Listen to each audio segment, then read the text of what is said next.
Students, मैं राजेश कुमार यादव आप लोगों का अपने चैनल ऑनलाइन कोचिंग सेंटर में स्वागत करता हूं। मैं आज आप लोगों को क्लास 8 का चैप्टर फर्स्ट, जिसका नाम क्रॉप एंड प्रोडक्शन मैनेजमेंट है, पढ़ाऊंगा। मैं एनसीईआरटी बुक का यूज करके आप लोगों को यह चैप्टर करवा रहा हूं। आप लोगों को इस चैप्टर को समझने के लिए इस वीडियो को देखते हुए अपनी एनसीईआरटी बुक खोल लेनी है और एनसीईआरटी बुक में जैसे जैसे मैं आगे बढ़ता जा रहा हूँ और जो जो चीज़ पढ़ाता जा रहा हूँ उसको आप मेरे साथ देखते रहिए और अपने चैप्टर को समझते रहिए। जैसा कि इसके पहले एनसीईआरटी के बुक में पहले पैरे में दे रखा, पहेली और Boojho went to their uncle's house during the summer. गर्मियों के टाइम पे पहेली और बूझो दोनों अपने अंकल्स के हाउस पे गए समर वेकेशन के अंदर। Their uncle is a farmer, उसके अंकल क्या थे? उनके अंकल क्या फार्मर थे। One day they saw some tools like khurpi, sickle, shovel, plough etcetera in the field. इन्होंने ये सारे सामान फील्ड के अंदर देखा। आई वॉन्ट टू, जैसा कि ये पूछ रहा है पहली, I want to know where and how we use these tools. इन टूल्स को देखने के बाद इनके दिमाग में आया कि इसका यूज कैसे होता है। You have learn that all living organism require food. हम पहले पढ़ चुके हैं कि सारे लिविंग ऑर्गेनिज्म को क्या होता है, फूड रिक्वायरमेंट होती है। Plant can make their food themselves. Plant क्या करते हैं, अपना एनिमल अपना फूड खुद बना लेते हैं। Can we recall how green plants synthesise their own food. ये अगर ये पढ़ना है इस बारे में कि प्लांट कैसे बनाते हैं, ये पिछली क्लासेस में एक्सप्लेन किया जा चुका है। इसके लिए आप हमारी चैनल के प्लेलिस्ट में जाकर पिछली क्लासेस की वीडियोस देख सकते हैं। Can you call how green plants synthesise their own food. Animal including human can not make their food, so where do animal get their food. अगर एनिमल अपना फूड नहीं बना पाते तो कहाँ से अपना फूड प्राप्त करते हैं। First of all, why we have to eat food. पहले तो ये हम खाना क्यों खाते हैं इसके बारे में पता होना चाहिए। ये भी हम पढ़ चुके हैं। We already know that the energy from food is utilized by organisms for carrying out their various body functions। तो हम खाना किस लिए खाते हैं? एनर्जी प्राप्त करने के। We have already know that the energy from food is utilised by organism for carrying out their various body functions such as digestion, respiration and excretion। we get our food from plants and animal and both। Plant से मिलता है हमें अपना food, क्या है तो plant से मिलता है या एनिमल से मिलता है या एनिमल और प्लांट दोनों से मिलता है। Since we all need foods, how can we provide food to a large number of people in country. अगर हम सबको में फूड की आवश्यकता है तो इतने बड़े नंबर ऑफ पीपल्स को अपनी कंट्री के नाम कैसे प्रोवाइड कर सकते हैं, फूड को कैसे प्रोवाइड कर सकते हैं। एक क्वेश्चन पूछ रहा है पहले, ठीक है जी।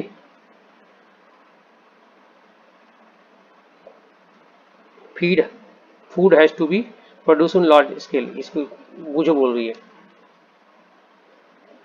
कि हमें लार्ज स्केल में प्रोड्यूस करना चाहिए फूड को। In order to provide food for a large population,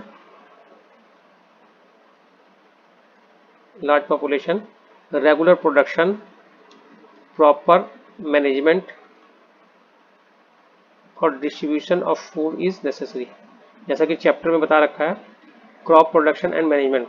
तो हमें क्रॉप की प्रोडक्शन करनी है और उसका मैनेजमेंट कैसे करना है उसके बारे में पूरा चैप्टर में एक्सप्लेन किया जाएगा। तो मैनेजमेंट में क्या होता है, इसको रेगुलर प्रोडक्शन, प्रॉपर मैनेजमेंट और डिस्ट्रीब्यूशन ऑफ फूड सारा कुछ आ जाता है। अब हमें फूड को करना स्टार्ट कैसे करना होता है। फूड के लिए पहले क्या था, 1.1 एग्रीकल्चर प्रैक्टिस के बारे में पढ़ना है, ठीक है जी। Till 1000 BC, till 10,000 BC people were nomadic. खानाबदोश थे, इधर उधर भटकते थे। They were wandering in groups from place to place in search of food और शेल्टर। आज से 10,000 साल पहले पीपल क्या थे, खाना बदोश थे।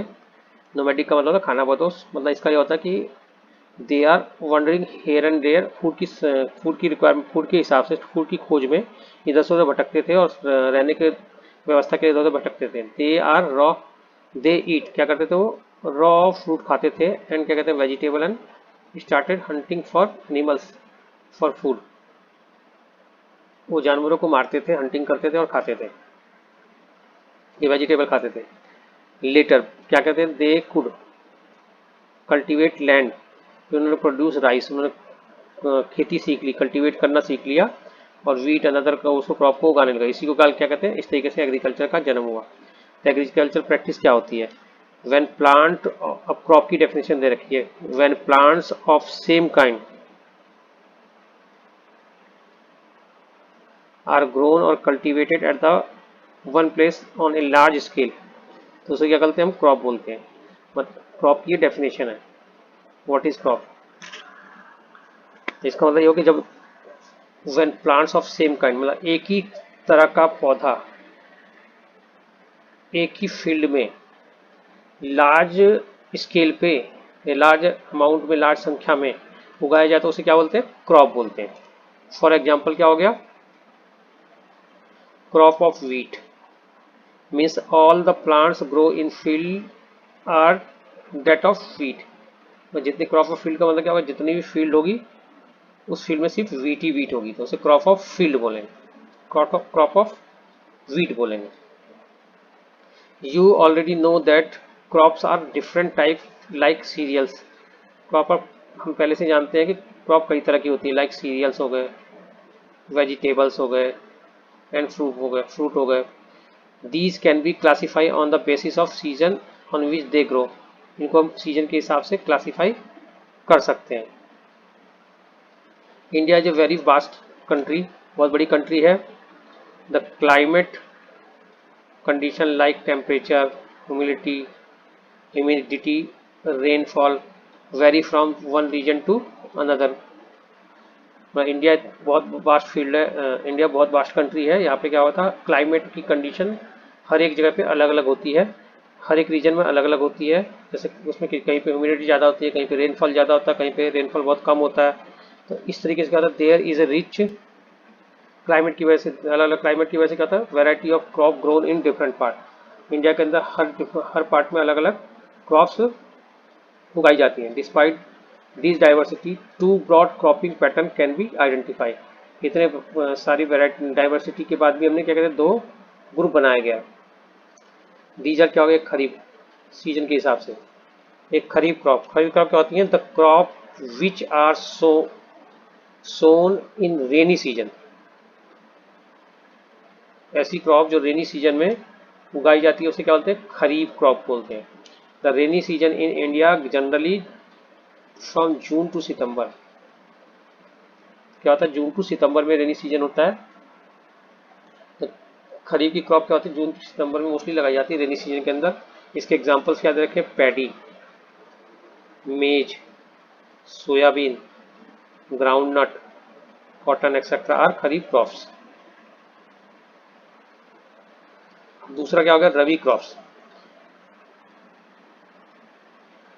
The crops grown in winter season, किसमें होता है, विंटर, ये रेनी में था खरीफ, और रबी क्या है, विंटर सीजन, आर कॉल्ड, उसे क्या बोलते हैं, rabi. Their time period is generally from October to March, क्या होता है, October to March. Example of rabi crops are wheat, grams, pea, mustard, linseeds। Besides these, pulses and vegetables are grown during summer at many places। Pulses और vegetable भी क्या करते हैं, summer, many places पे summer season में उगाई जाती हैं। Basic practice of crop production, अब ये अगला टॉपिक क्या है, basic practice of crop production. Crop production की कौन कौन सी चीज़ें हमें करनी चाहिए। Why can paddy not be grown in winter, ये क्वेश्चन पूछ रहा है, तो पूछो पहली ने फिर क्या होता है, paddy require a lot of water therefore it grown only in rainy season, कि पैडी को हमें क्या चाहिए होता है, बहुत ज़्यादा पानी की जरूरत होती है, इसलिए हमें क्या करते हैं, रेनी सीजन में ही उगाया जाता है। Cultivation of crop involve several activities undertaken by farmer. तो क्रॉप्स को उगाने के लिए बहुत सारी एक्टिविटीज करनी पड़ती हैं एक फार्मर को over the period of time, जब तक वो फसल बन नहीं जाती। You may find that activities are similar to those carried out by gardener. अगर हम चाहें तो पता लगे जो गार्डनर के हमारे आसपास में अगर कोई गार्डनर होता है और गार्डन के अंदर जो जो एक्टिविटीज करता है लगभग में वैसी ही एक्टिविटीज हमें फील्ड में फार्मर द्वारा की जाती है। These activity are task are refer to agriculture practice. इनको हम क्या करें एग्रीकल्चर प्रैक्टिस में। तो दीज एक्टिविटीज लिस्टेड बिलो। कौन कौन सी एग्रीकल्चर प्रैक्टिस में एक्टिविटीज की जाती हैं? पहला प्रिपरेशन ऑफ सॉइल एक हो गया, फिर सोइंग सॉइल बनाकर उसको, फिर एडिशनल मैनुअर हो गया, एडिंग मैनुअर एंड फर्टिलाइजर, फिर इरिगेशन हो गया, फिर प्रोटेक्टिंग फ्रॉम वीड्स हो गया अगला टॉपिक, ये हार्वेस्टिंग हो गया, फिर स्टोर। ये सारी टोटल ये सारी एक्टिविटीज हमें एक फसल को उगाने में करनी पड़ती है। प्रिपरेशन ऑफ सॉइल पहला टॉपिक जैसे ले लिया हमने, प्रिपरेशन ऑफ सॉइल। इसमें क्या करते हैं हम सॉइल को प्रिपेयर करते हैं क्रॉप के हिसाब से और फसल के हिसाब से। इसको कैसे किया जाता है? The preparation of soil is very first step before growing crop. Crop को ग्रो करने के सबसे पहला step, one of the most important task in agriculture is to turn soil or loosen,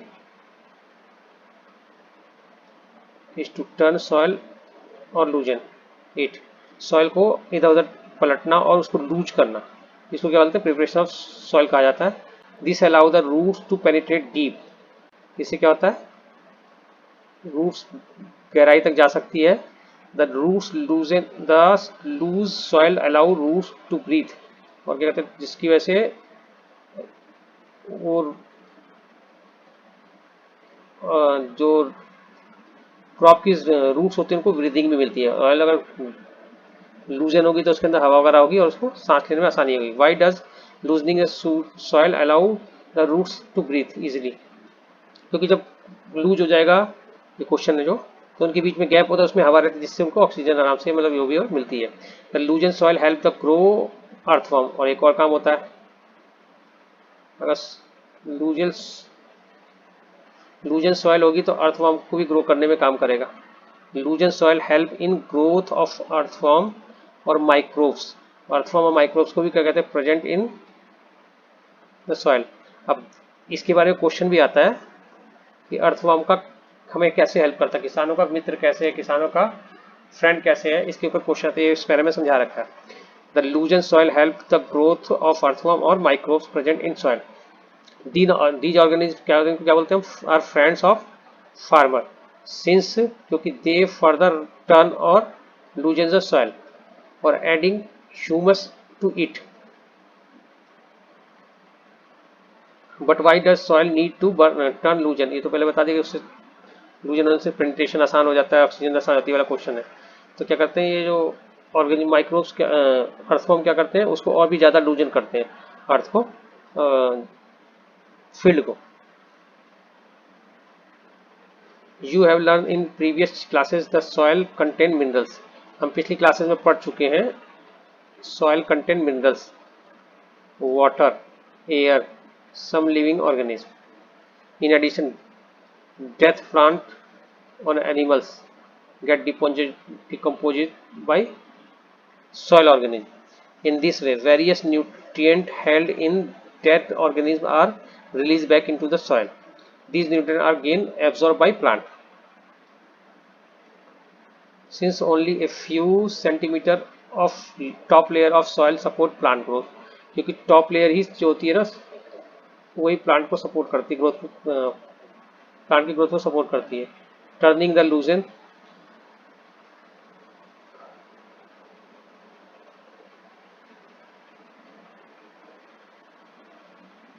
turning and loosening of soil brings the nutrient rich soil and the top to the top so that plant can use these nutrients।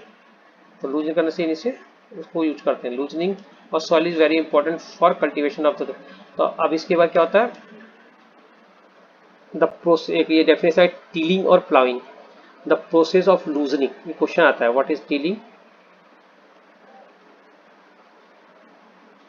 इसका answer क्या हो जाएगा, the process of loosening and turning the soil is called tilling और ploughing. This is done by using plough. Plough use करके होता है। Ploughs are made up of wood और iron. ये जो प्लाउ होते थे पहले जमाने में, इसको हल बोलते थे। Are made up of wood और आयरन से पहले से बनता था ये।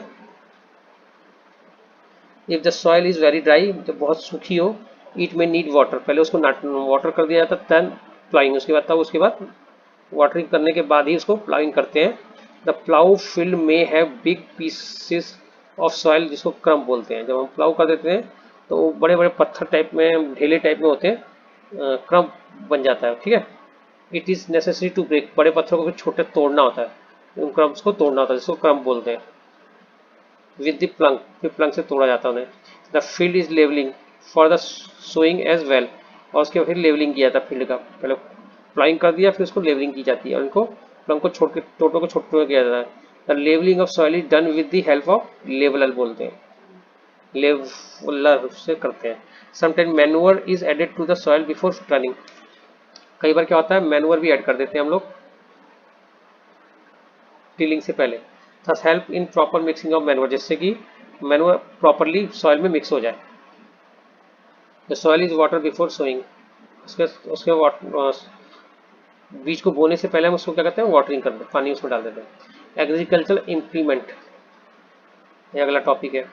Before sowing the seeds, it is necessary to break soil to size of grains to get better yield. जितने भी वो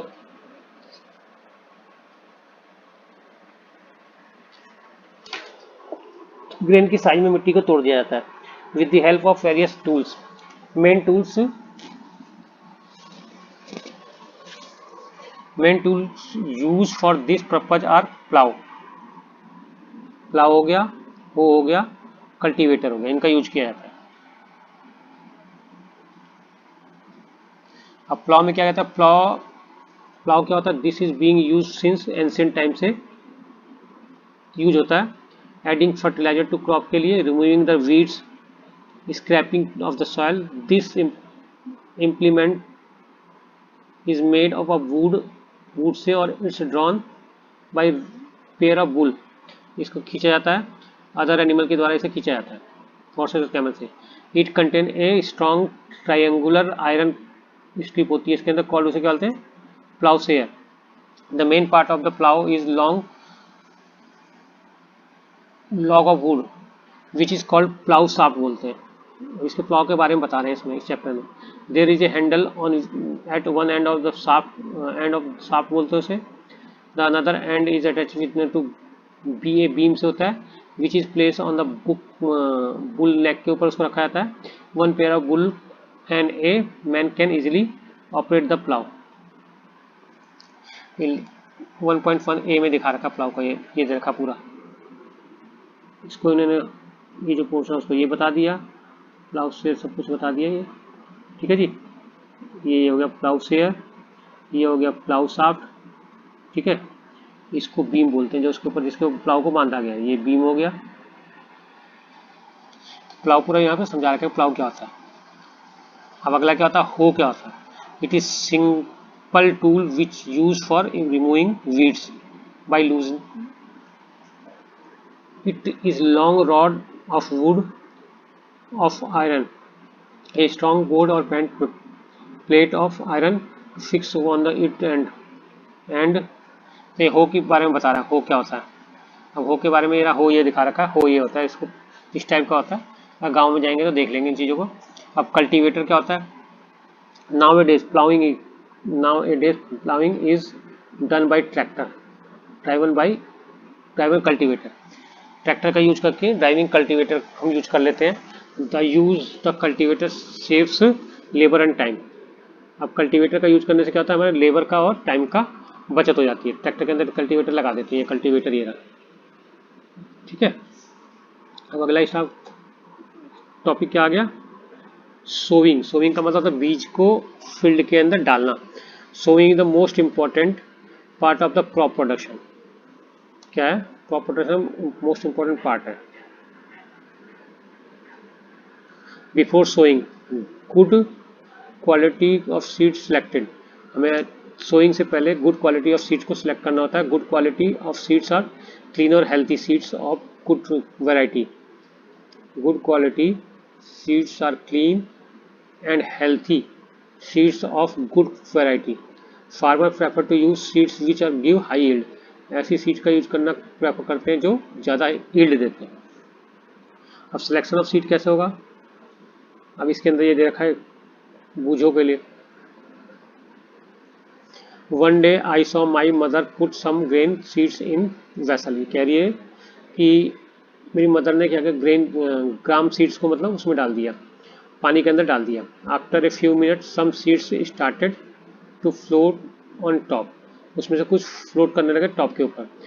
आई wonder why some seeds float on water.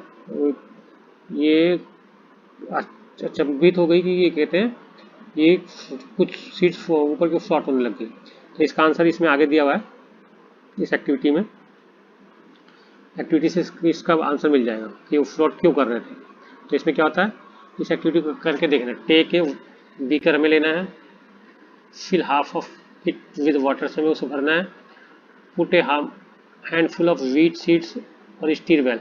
उसके अंदर वीट सीड डालना है, उसको स्टीर कर देना। Wait for some time. Are there seeds were float water. तो उसमें क्या कुछ सीड्स वाटर पे फ्लोट कर रही हैं। वुड दोज आर लाइटर और हैवियर देन दोज सिंक। जो हैवियर से नीचे बैठ गई। Why would they lighter.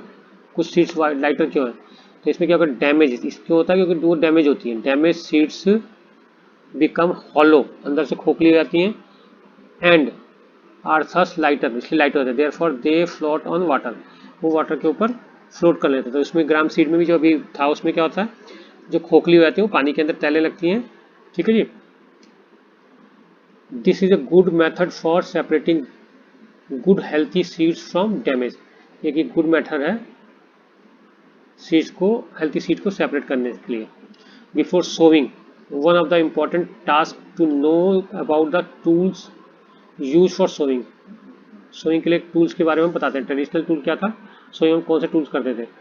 Traditional tool में क्या होता था, tool use traditionally for sowing seeds is sharp like a funnel. 1.2 में दे रखा, जैसे 1.2 में दे रखा है। The seeds are filled into the funnel के अंदर डालते थे। पास डाउन थ्रू 2 और 3 पाइप्स के having sharp and. These and pierce into the soil and place seed there। तो इस सीड को क्या कहते हैं, मिट्टी के अंदर घुसा रहता है, तो इसमें घुसता रहता है। इसमें ट्रेडिशनल मेथड था पहले। अब आजकल क्या आ गया है,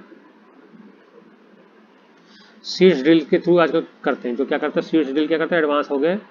nowadays the seeds drill, figure ऊपर दे रखी है, is use to sowing with the help of tractors की हेल्प से होता है। These tools sow the seeds uniformly at proper distance and depth के अंदर।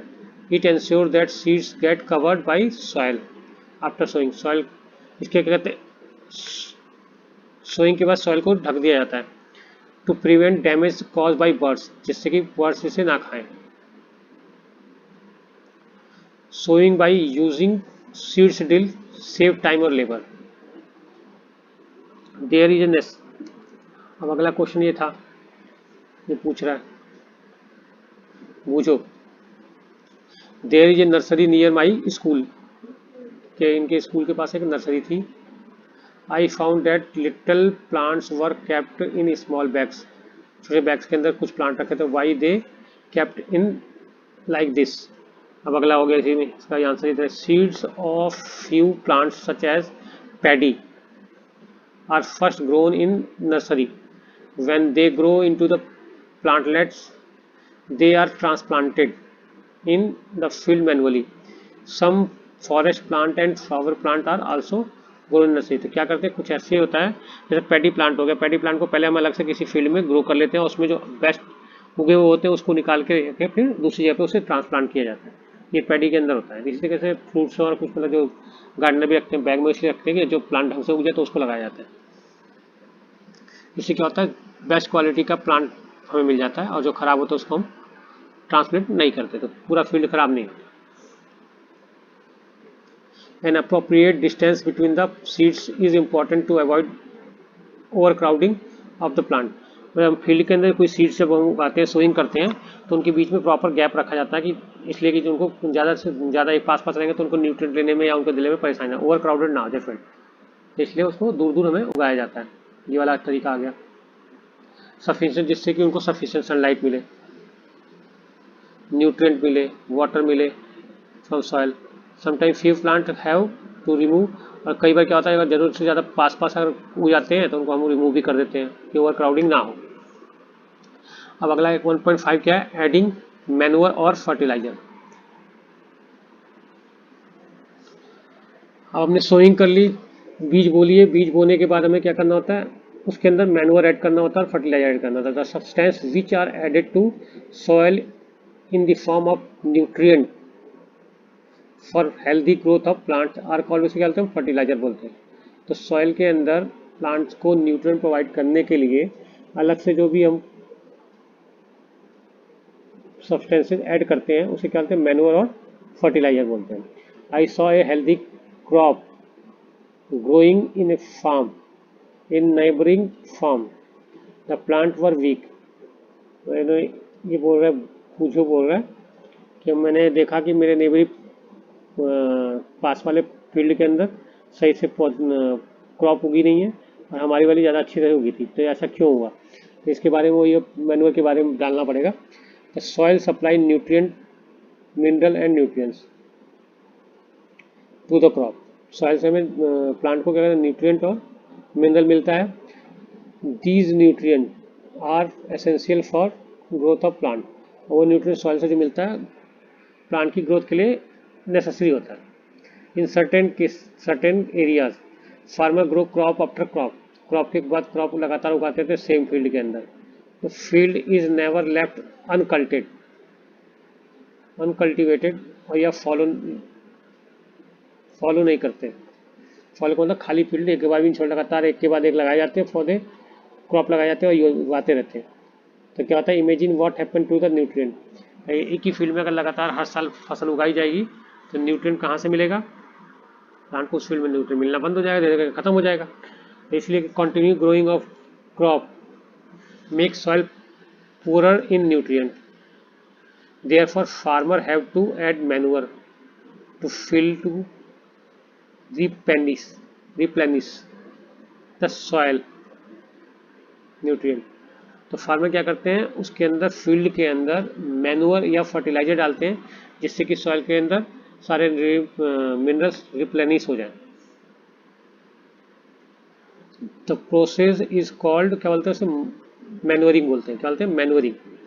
तो मैन्योर को ऐड करना फील्ड के अंदर क्या कहलाता है, मैन्योरिंग कहलाता है। इम्प्रॉपर और insufficient manuring result weak plant. अगर इम्प्रॉपर और इनसफिशिएंट मैन्योरिंग क्या करते हैं फील्ड के अंदर तो क्या होता है, हमें वीक प्लांट मिलते हैं। Manure is A organic substance. अब इसमें मैन्योर के बारे में बताएं। मैन्योर एक क्या होता है, एक ऑर्गेनिक सब्सटेंस होता है obtain from the decomposition of plant और एनिमल वेस्ट से हमें मिलता है। तो मैन्योर क्या होता है, नेचुरल प्रोडक्ट होता है कि हमें क्या होता है, ये डिकम्पोजिशन ऑफ एनिमल और प्लांट वेस्ट से बनता है।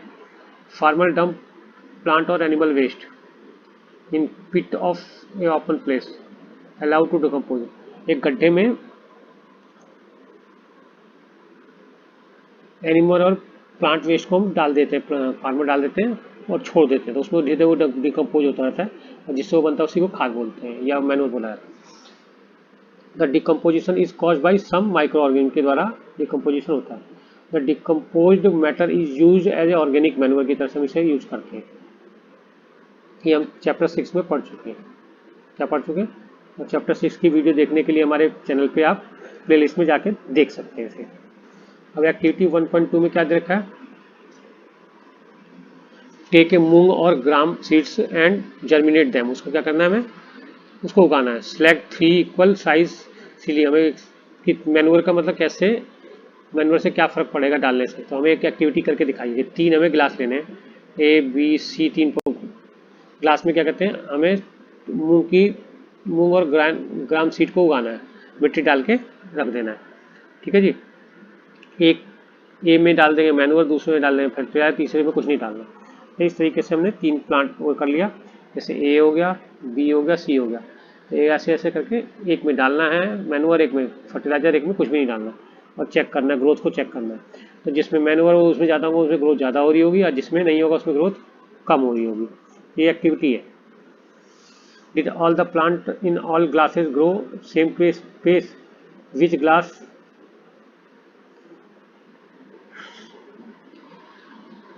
shows better growth of plant? तो फर्टिलाइजर आर केमिकल सब्सटेंस होता है which are rich in particular nutrient होता है।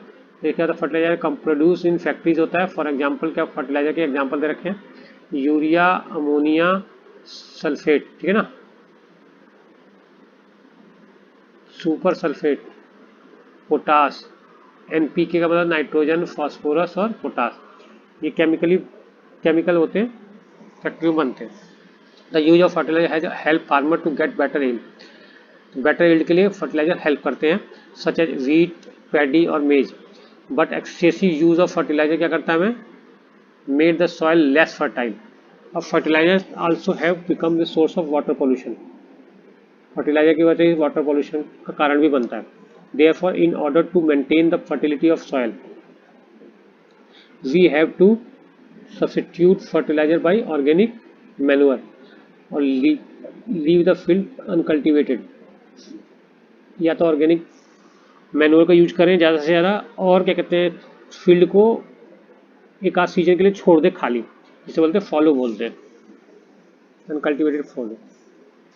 The use of manure improve soil. अब मैन्योर क्या कहते हैं, क्या फ़ायदा होता है, use of manure improves soil texture as well as its water retaining capacity। और मैनुअल क्या करता है, उसकी सॉइल की वाटर रिटेनिंग कैपेसिटी को भी बढ़ाता है। It replenishes the soil with all nutrient. Soil के अंदर ऑल न्यूट्रिएंट रिप्लेनिश कर देता है। ठीक है। Another method of replenishing the soil with nutrient is through crop rotation. एक दूसरा मेथड भी आ गया।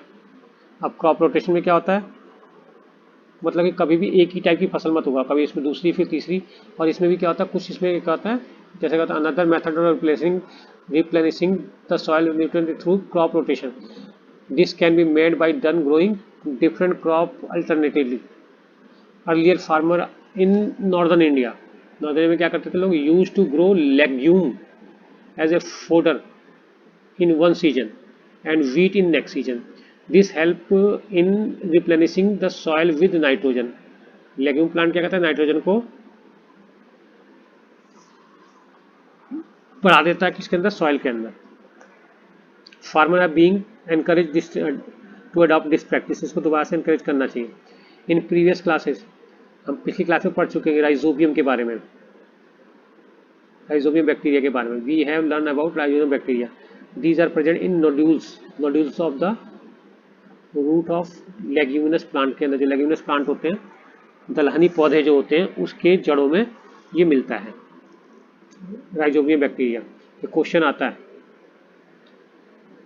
उस बैक्टीरिया का नाम जो नाइट्रोजन को फिक्स कर, दे फिक्स नाइट्रोजन फ्रॉम एटमॉस्फेयर। तो राइजोबियम बैक्टीरिया होता है रूट के अंदर, लेग्यूमिनस प्लांट के अंदर। ये मेडिकल बारे में पूछा आता है। अब ये आगे क्या करना है हमें, डिफरेंट बिटवीन फर्टिलाइजर और मैन्योर, एक टेबल दे रखी है पढ़ना है। तो क्या करना है हमें, ये इंपॉर्टेंट भी है और ये क्वेश्चन आता है, what is different between manure और फर्टिलाइजर। अब ये फर्टिलाइजर ऑर्गेनिक साल्ट होता है, क्या होता है, ऑर्गेनिक साल्ट होता है। Manure is a natural substance obtain by decomposing of cattle dungs, human waste और प्लांट। मतलब क्या होता है, ये नेचुरल सब्सटेंस से बना होता है। इसमें क्या होता है, एनिमल वेस्ट से, उनकी डिकम्पोजिशन से बनता है। दूसरा fertiliser is prepare in factories, ये फैक्ट्रीज में बनता है। Manure can be prepare in field के अंदर बनता है। Fertiliser does not provide any humus to soil, ये ह्यूमस प्रोवाइड करता है। Fertiliser very rich in plant nutrient like nitrogen, phosphorus और potassium. Manure relatively less rich, but ये water capacity बढ़ा देता है। मैनुअल क्या कहते हैं, वाटर कैपेसिटी बढ़ाता है, ये नहीं बढ़ाता है। ये पॉल्यूशन के कारण बनता है, पॉल्यूशन के कारण नहीं बनता, ये सभी डिफरेंस हम लिख सकते हैं। तो इस तरीके से मैंने यहाँ तक आपको करा दिया। अब इसका ये टॉपिक आगे जो दिया है, ये एडवांटेज का मुझे यहाँ से मैं टॉपिक अगली क्लास में बताऊँगा। तो स्टूडेंट्स, आप लोगों को मैंने ये चैप्टर आधा करा दिया है, और मैं अगर चाहता हूँ कि यदि आप लोगों को ये चैप्टर समझ में आ रहा है और लगता है कि आप मेरे पढ़ाई से कुछ सीख पा रहे हैं, तो आपसे मैं रिक्वेस्ट करता हूँ कि प्लीज़ मेरे चैनल को अपने फ्रेंड से भी सब्सक्राइब कराएं तथा उनको शेयर करें, और उनसे कहें कि वो अपने आगे फ्रेंड्स को शेयर करें, जिससे कि उनको भी ये क्लास फ्री में मिल सके। धन्यवाद।